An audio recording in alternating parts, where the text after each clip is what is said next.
This is the story of an 11-year friendship that began with a tiny room to let advert. Dearest Helen, do you remember when you rang so early that morning and were met with a "Who are you? What room?" I'd forgotten I'd placed the advert, but I'm so glad you persevered.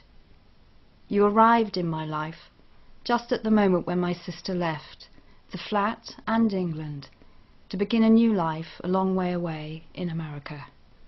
I loved all our long hours of conversation, Helen, swapping stories of family, mine here and yours in Australia, sharing our ideas, thoughts and hopes.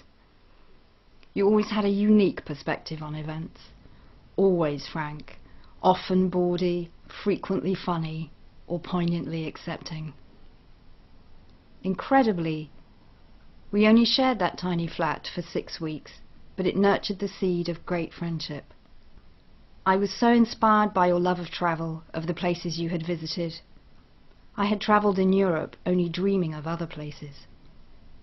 Finding a picture of the rose-red city of Petra one day, I posted it to you with a note, "Want to go?"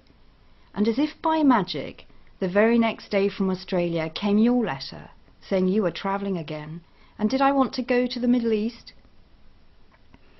That journey remains one of my biggest adventures, spanning 6 months, and taking in not only the countries we visited, but also Pakistan, China, and India.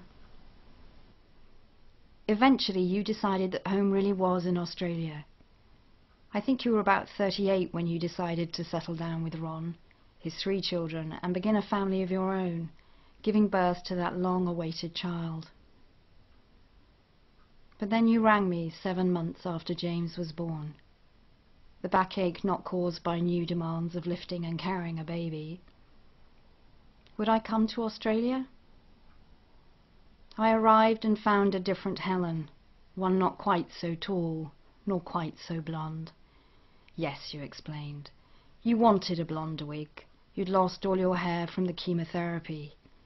But the shop assistant unwittingly told you your natural hair colour didn't suit you.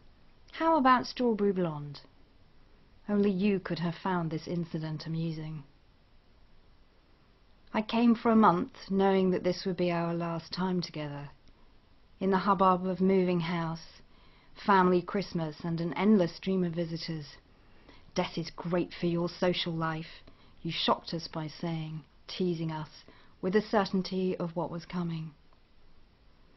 But my favourite moments were when we sat on your bed, sometimes alone, sometimes with James, and without words, you let me massage your hands and be with you, wordlessly vulnerable to your forthcoming but solitary journey.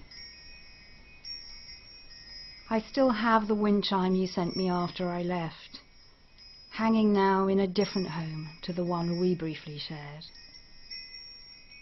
Thank you, Helen, for answering my advertisement, for being such a wonderful friend and touching my life so deeply.